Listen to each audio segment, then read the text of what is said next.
Ada seorang gadis cantik yang berasal dari keluarga bangsawan di Prancis, bernama Blanche Monnier. Blanche Monnier dilahirkan pada tanggal 1 Maret 1849 di Poitiers, Prancis. Ayahnya bernama Charles Émile Monnier dan ibunya bernama Louise Léonide de Marconnony. Ayah Blanche adalah seorang dekan seni di Universitas Poitiers dan sebagai profesor retorika. Sedangkan sang ibu adalah seorang sosialita yang sering menghadiri pesta-pesta amal dan pesta koktail.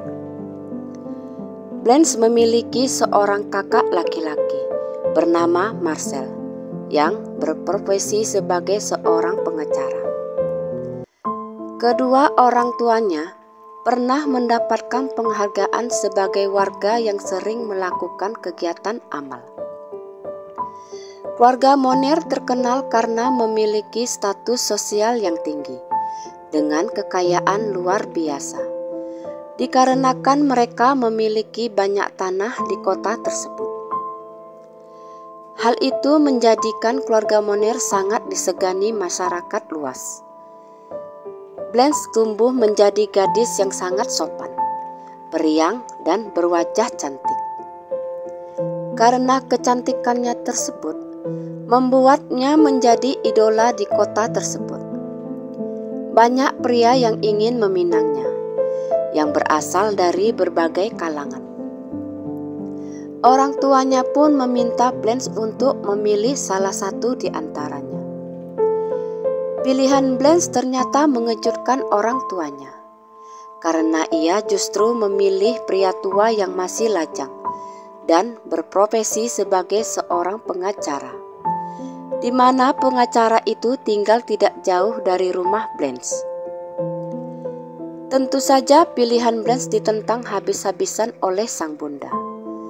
Tidak hanya masalah umur yang terpaut jauh, Madame Monnier juga tidak mau anaknya dinikahi oleh pria yang memiliki status rendah, seperti pria tua itu. Madame Monnier meminta untuk berhenti menemui pria itu pada Blanche. Tapi Blanche adalah seorang gadis keras kepala. Secara diam-diam, ia pun menemui pria tersebut. Blanche dan kekasihnya pun memiliki rencana untuk kawin lari. Tetapi naas, Madame Monnier mengetahui rencana putrinya. Madame Monnier beserta kakak laki-laki Blanche yang bernama Marcel memutuskan mengurung Blanche di suatu ruangan kecil dan kumuh dengan penerangan remang-remang yang terletak di loteng rumah mereka. Supaya tidak melarikan diri, Blanche dirantai dan hanya diberi selembar selimut untuk tidur.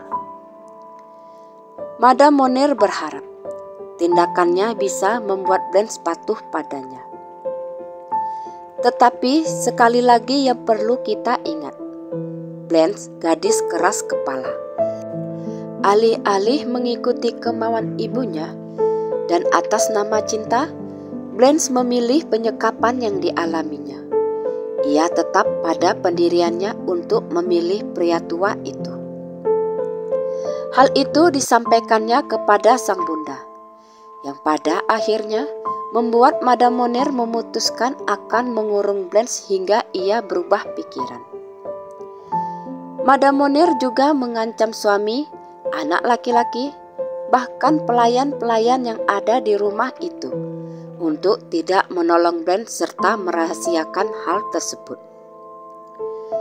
Untuk menutupi perbuatannya, pada tanggal 1 Maret 1874, tepat di hari ulang tahun Blanche yang ke-25 tahun, Madame Monnier menyatakan kepada seluruh kerabatnya bahwa Blanche sudah kabur dan mereka tidak tahu keberadaannya.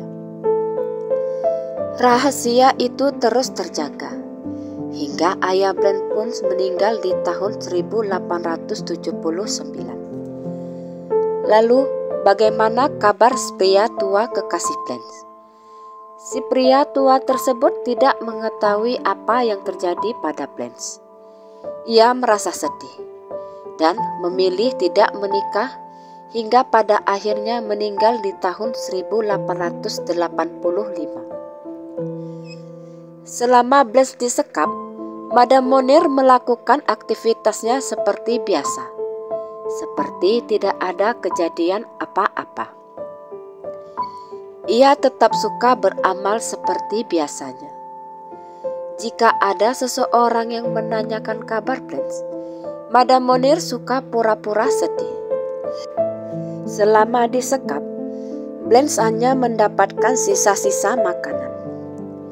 Mirisnya, ia sama sekali tidak diperbolehkan pergi ke kamar mandi atau keluar dari ruangan kumuh tersebut, yang bahkan tidak terkena sinar matahari. Mau tak mau, Blanche pun buang air kecil atau air besar di ruangan itu juga. Akhirnya pada tanggal 23 Mei tahun 1901, Kejaksaan Kota Poitiers menerima sebuah catatan kecil yang isinya kurang lebih seperti ini. Tuan Jaksa Agung, saya mendapatkan kehormatan untuk memberitahu Anda soal yang sangat serius. Saya berbicara tentang seorang perempuan yang disekap di rumah keluarga Monir. Dia ini sering dibiarkan kelaparan dan hidup dengan sampah busuk di sekelilingnya selama 25 tahun terakhir ini. Kejaksaan kaget lalu menghubungi kepolisian dan secara bersama-sama menyelidiki isi surat tersebut. Mereka mendatangi rumah keluarga Monir.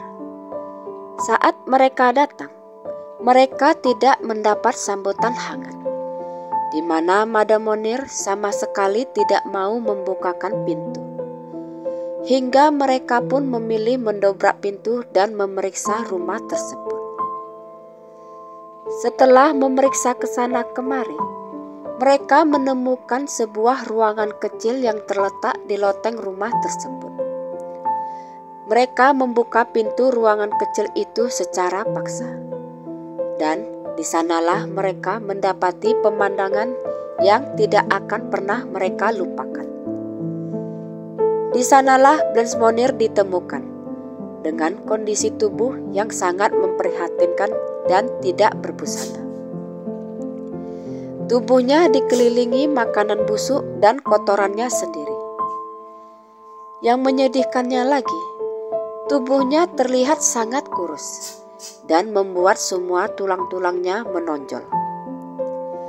Polisi lalu menutupi tubuh Blanche dengan kain dan langsung membawanya ke rumah sakit. Di saat itu Madame Monir hanya terdiam. Mungkin ia sama sekali tidak menyangka jika rahasia yang sudah dilakukannya selama itu akhirnya terbongkar juga. Marcel, kakak Blanche pun bereaksi sama. Ia hanya terdiam. Di rumah sakit, Blanche dibersihkan dan diberi makanan yang layak. Blanche mengucapkan terima kasih dan merasa senang bisa merasakan bersih dan bebas lagi. Tetapi ternyata Blanche mengalami kesulitan bicara. Lidahnya juga tidak bisa merasakan makanan dengan baik, karena lidahnya tidak berfungsi.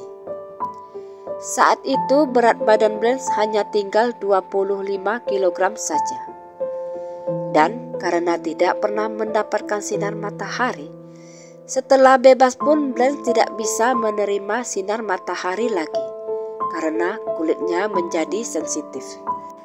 Blanche juga menderita berbagai penyakit, seperti anoreksia nervosa, yaitu penyakit sulit makan, skizofrenia atau gangguan mental karena berhalusinasi, eksibisionisme yang merupakan gangguan mental di mana pengidapnya akan mendapatkan kenikmatan setelah melihat alat vitalnya sendiri.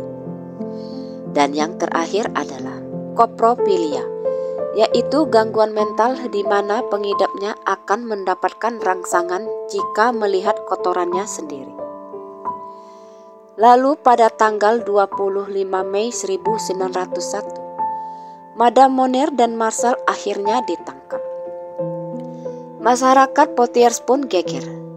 Mereka tidak menyangka Madame Monner yang terkenal suka beramal sanggup melakukan hal itu kepada darah dagingnya sendiri.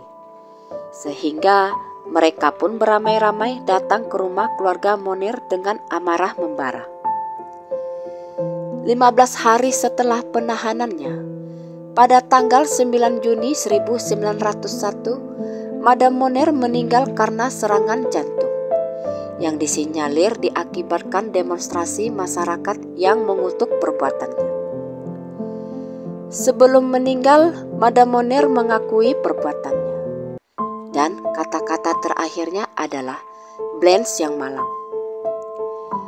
Pada tanggal 7 Oktober 1901, Marcel menjalani persidangan, di mana di persidangan tersebut Marcel berdalih jika Blanche sudah gila karena cintanya tidak direstui.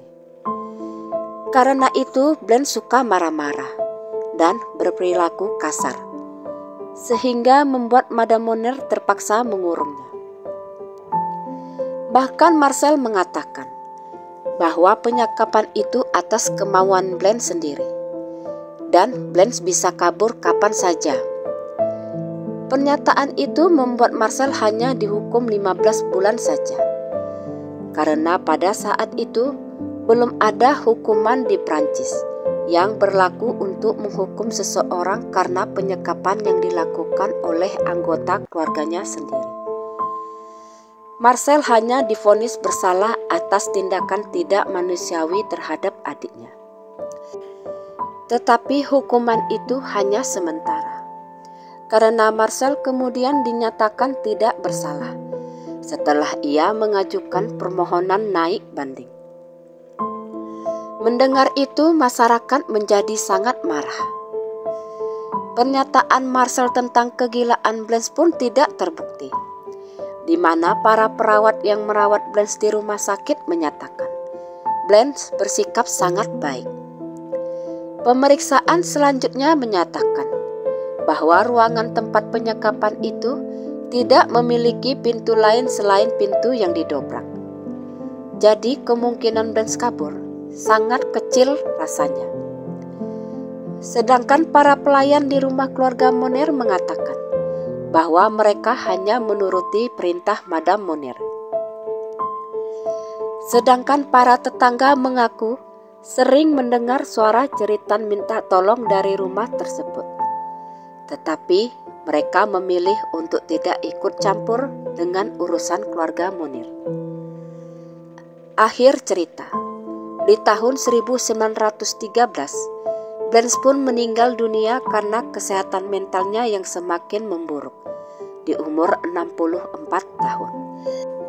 Tapi yang menjadi pertanyaan adalah, siapakah orang yang telah mengirimkan catatan ke Kejaksaan Kota Poitiers? Ada sumber yang mengatakan, surat kaleng tersebut ditulis oleh pacar salah seorang pelayan Madame Monner yang membocorkan kondisi Blanche pada pacarnya tersebut. Pacarnya yang merasa kasihan lalu memutuskan mengirim surat kaleng ke kejaksaan. Tapi ada juga dugaan jika surat kaleng itu ditulis oleh Marcel Monner sendiri. Marcel berpikir, jika suatu saat ibunya meninggal, maka dialah yang harus mengurus Blanche dan kemungkinan besar ia tak ingin melakukannya. Siapapun yang menulis surat kaleng tersebut, hanya Tuhan dan si penulis sendiri yang tahu kebenarannya. Sekian kisah saya kali ini, sampai jumpa di kisah selanjutnya.